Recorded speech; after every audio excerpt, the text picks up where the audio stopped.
মায়ের মতন হয়। যদি কিছু বলেও দেয় খারাপ মেনো না। না না, খারাপ মানি না, কিন্তু মাথা ভাতা হয়ে যায় আমার দুই মা ছেলের সাথে। আচ্ছা চল, দেরি হচ্ছে। হ্যাঁ, কাল দেখা করব। ঠিক আছে। সোনিয়া মন্দির থেকে বাড়ি ফিরে ওর শাশুড়ি কিচেনে রান্না করছিল। আরে সোনিয়া মা, এসে গেছিস? কোথায় ছিলিস? আজ অনেক দেরি হয়ে গেল। হ্যাঁ মা, ওই কুসুমের সাথে দেখা হলো, ওর সাথে কথা বলতে শুরু করেছিলাম, অনেকদিন পরে দেখা হলো। তুমি কেন বানাচ্ছ খাবার? আমি তো আসছিলাম, আমি বানিয়ে নিতাম।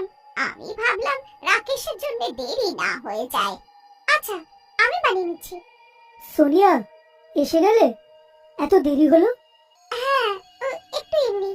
তুমিও না, এত পুজো আচ্ছা করে কোথায় বা যাবে?